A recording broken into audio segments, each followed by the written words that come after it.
It's test and tune time for our Bel Air bracket racer here at Music City Raceway. Today on Horsepower TV, it's test and tune time for our Bel Air bracket racer. We'll take it to the track and show you some tuning tips for better ETs. We'll handle the cooling and fueling for our chassis buildup, along with headers, exhaust, and more. Finally, horsepower as a music video you'll see and hear for yourself. Horsepower.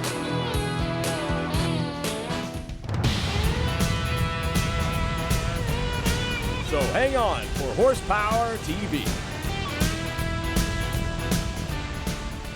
Hi, welcome to Horsepower TV. We've come to our local track today to see if our hard work on a White Lightning here pays off with a low ET slip. Now, as you might remember, we pulled this 66 Bel Air out of Chuck's backyard and into the shop for an engine transplant. That's right. Now, old White Lightning sure got some thunder under the hood now. Now, that's because back at the shop, we dropped in a GM Performance Parts 502 big block with a Compcam's roller valve train. Then we capped everything off with Edelbrock heads, intake, and carburetor. Then we backed that up with a Jet Performance 4L80E overdrive and a Curry 9-inch rear end. Well, the purpose of building our Bel Air project was to build a car that was both consistent and competitive on the strip and equally at home on the street. Now, this is the first time we've taken it to the track, so we got to get her dialed in and show you some bracket racing basics that'll get you involved in the sport. Well, first order of business is getting a baseline here on the 8th mile strip.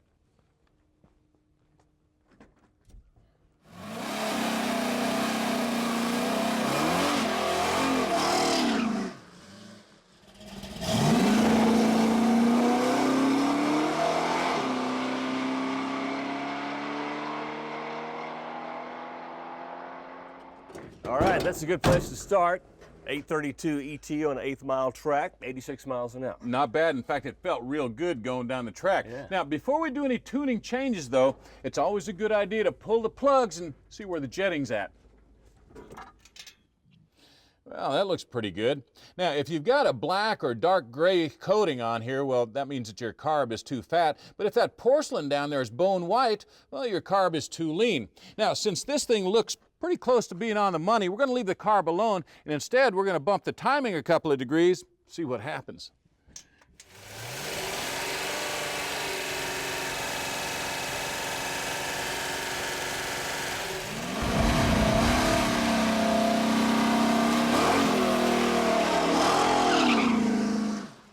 If your ET improves, keep advancing the timing 2 more degrees until you've got your best time. But if it slows down, back it down 2 degrees each pass. Well, bumping the timing didn't seem to help us a whole lot. In fact, we ran the same number, another 36.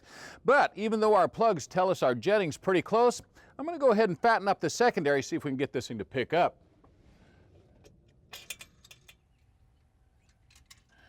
All right, we're going 2 steps smaller on the metering rod, and well, let's hope that gives us what we need. Now, here's another little tip to help get you dialed in. When you make a pass, have your buddy check your footprint at the starting line. If it's darker in the middle, well, you got too much air, but if it's darker on the edges like this, you need to add a little bit. Sometimes even a ½ pound can make the difference in a couple of hundredths on your ET, so it's a good idea to bring a good gauge along to the track, like this one from Moroso. We're right at 13½. We'll add about a ½ pound to bring it up to 14.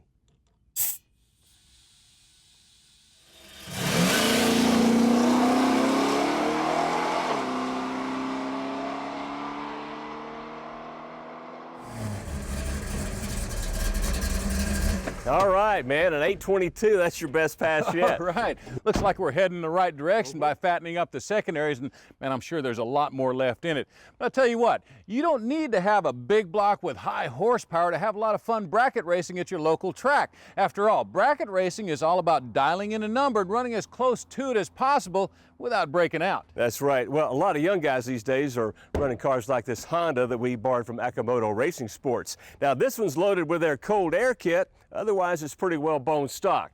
What do you say we lay down some numbers in this little pocket rocket?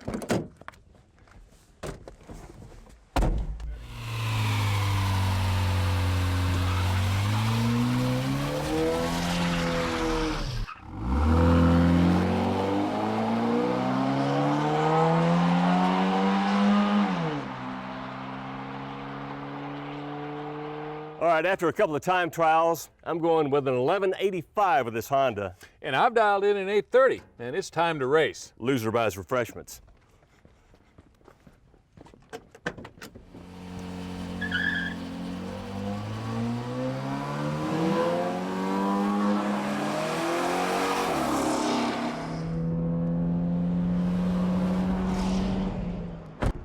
Well, unfortunately for me, that's what we mean by breaking out. That 1175 was a 10th under my dial-in, so guess who's buying beverages? Well, I had to get on the brakes myself to keep from breaking out there. I ran a 37 on that 30 dial-in. Come on now, best 2 out of 3. Afraid not, partner. We got to get back to the shop. But don't you break out.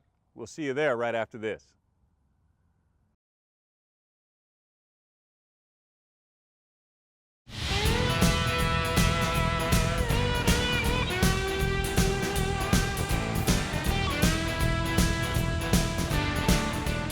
All right, welcome back to Horsepower TV. Well, after some fun and games at the strip, I guess it's time for some serious wrench spinning here in the shop. Now, a few weeks ago, we kicked off our Chevelle chassis buildup by bolting up some Hotchkiss suspension pieces, Bel Air 4-wheel disc brakes, and this 12-bolt rear end we got from Curry. Well, then we added a GM Performance Parts Ramjet 350 and a 700R4 automatic overdrive from BTE. Now, today we're going to finish up the fuel system, the cooling system, and then we're going to bolt up the drive shaft and the exhaust, and finally the wheels and tires. Now, when we're finished, we're going to have a rolling chassis that'll eventually be bolted to the body of my 65 Chevelle wagon. Well, the first thing we're going to bolt to that chassis today is this cooling module system from Be Cool. They've engineered an entire package that includes their aluminum radiator, electric fan, fan mounts, and even wiring. It's all designed to work together so we don't have to worry about things like fabbing up mounts or finding the right relays, switches, and wires, or even sizing up the fan. Of course, we'll need something to hang that radiator on, so I went ahead and cleaned and painted this old original radiator support that I found at a swap meet.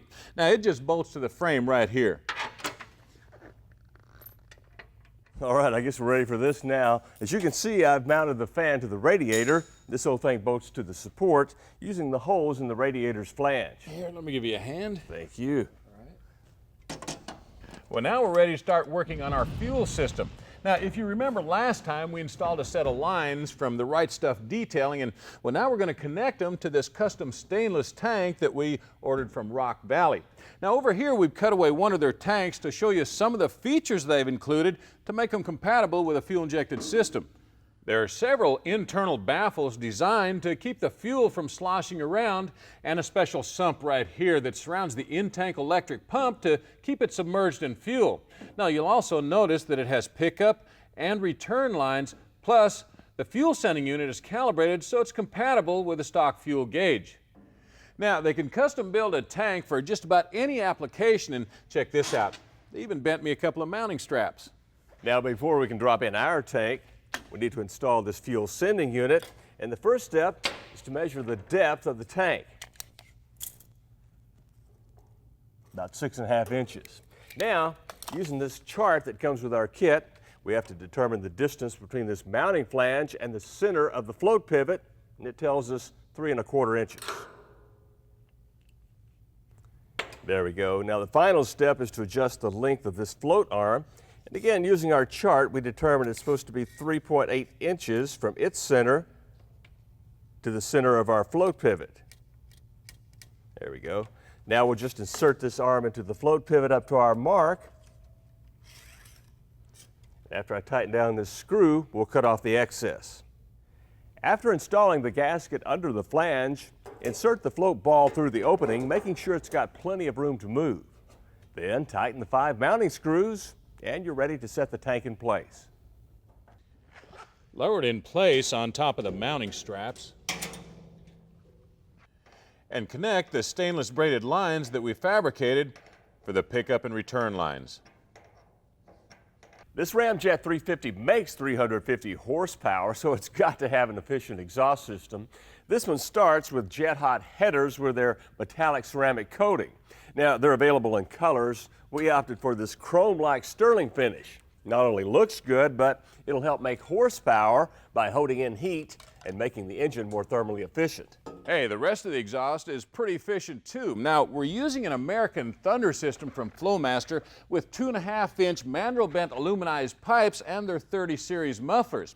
Now, this crossover is going to help reduce resonance and noise inside the car, and of course, the kit comes with all the hardware and hangers that you need to complete the installation, plus your choice of either straight or turned down pipes. After slip fitting the system together, check everything for clearance, then weld it all together.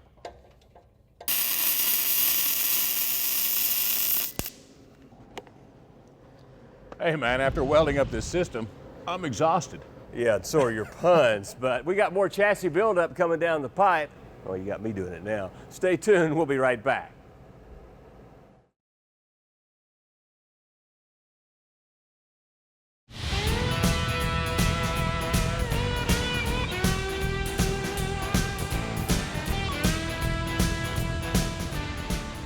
Hey, welcome back to the shop. Well, we've got the fuel, cooling, and exhaust systems completed on our Chevelle chassis, and well, now it's time to add some goodies from Locar, including this engine and transmission dipsticks, plus this TV or throttle valve cable. Now, the Ramjet 350 is somewhat unique in that the throttle body linkage is on the passenger side of the engine. Now, Locar's come up with these special brackets that make their kit compatible with it. Begin by installing the bracket on the throttle body. Then connect the cable to the linkage on the passenger side of the transmission. Then feed the throttle end of the cable through the bracket and tighten the jam nut. Then slide the plastic connector onto the throttle arm and make your final adjustments. Locar makes a special oil dipstick for the Ramjet. It slips right into the block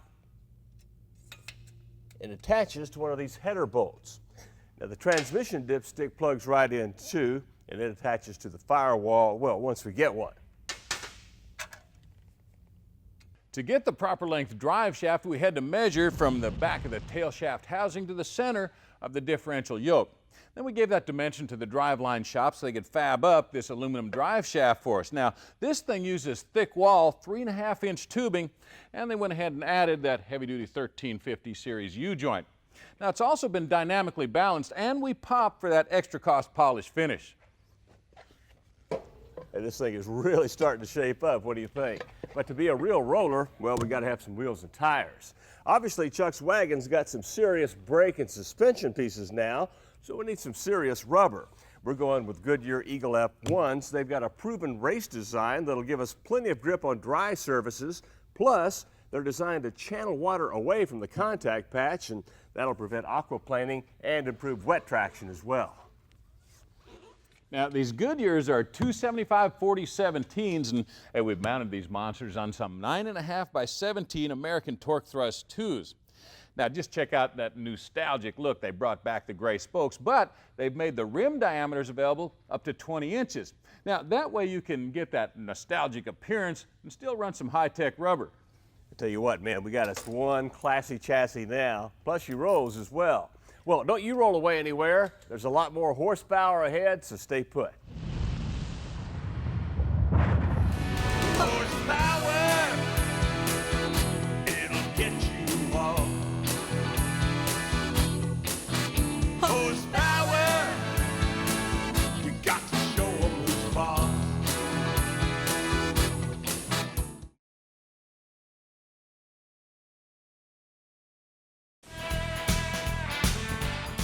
Horsepower TV's Hot Parts, a close-up look at the latest in high-performance hardware. Hey, we're bringing you hot parts a little earlier than usual. That's because we've got a special surprise for you later in the show. Well, it should come as no surprise to you that one of the best parts for your small block Chevy these days are these aluminum 23-degree heads from TrickFlow. Now, they feature a high-swirl 64cc combustion chamber filled with 202 160 valves. The intake ports are huge at 195 cc's, and you can order them with springs that will handle up to a 600 thousandths valve lift, so they're great for your bracket racer or serious street machine. If you're serious about getting a set, better have about $850 on hand. Hey, let me be right up front with you. about your brakes, that is. Just check out this Force 10 front disc brake setup from Stainless Steel Brakes. Now, they come with 12 or 13-inch diameter slotted rotors and aluminum 4-piston calipers with stainless steel pistons. Now, you can get the calipers either powder-coated in colors or fully polished like this one, and for friction material, they use standard Corvette brake pads available at most parts stores.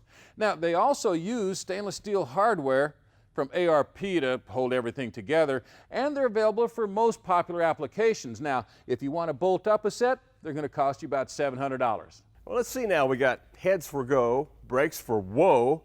What about something for show? This Protect-All lives up to its name because it polishes, waxes, and cleans everything from glass to aluminum, from painted surfaces to plastics. It's easy to use too. You just spray it on and spread it out with a clean cloth and then wipe it dry. Now, this is a quick and easy way to make your machine stand out at the next car show or cruise in, and a can goes for about 10 bucks. Well, that's about it for hot parts, but you know something? There's nothing quite like great rock and roll. And what you're about to see is nothing like great rock and roll. You may be right, but it's going to be a lot of fun, and you don't want to miss it, so stay with us.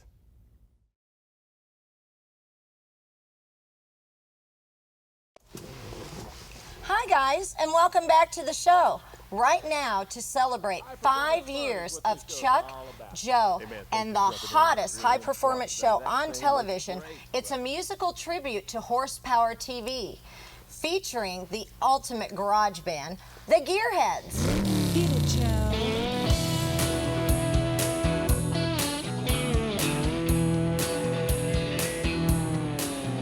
Horsepower, it'll get you off. Horsepower, it's a rebel's cause. Everybody wants to make it, but no, you just can't make it. Horsepower. My baby even loves it too. My baby wants a 502. She's a big black lady, horsepower makes her crazy too. Stroke a small block Chevy, Chevy rules. Yeah. our Ford is fine. Hydro nitrous bottle and take 'em by surprise. Horsepower, it'll get you off. Horsepower, you got to show 'em who's boss. No, there ain't no doubt about it. You can't leave home without horsepower. Well, take a big old hammer, polish up those hands. Don't forget that blower. Then you can knock 'em dead with horsepower on the streets of life. Horsepower gets you through the night. Gets through the night. No, there ain't no doubt about it. You can't leave home without horsepower. Everybody wants to make it, but no, you just can't make it. Horsepower.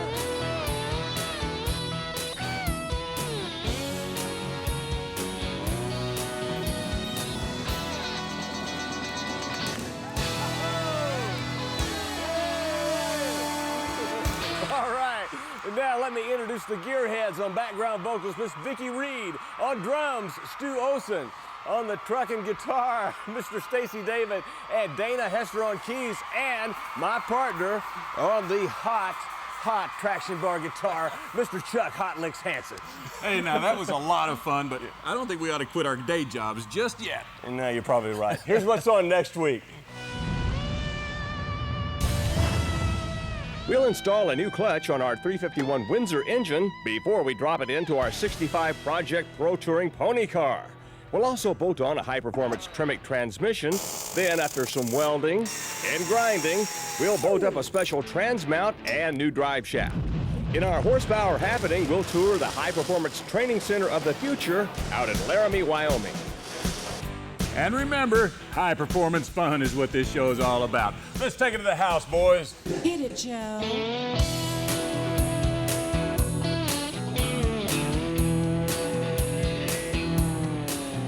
Horsepower, it'll get you all. Horsepower.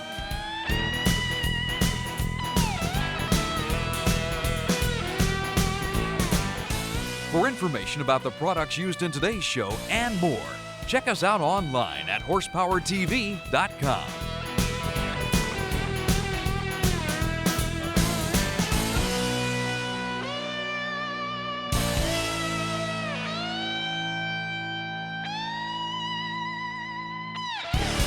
Horsepower TV is an RTM production.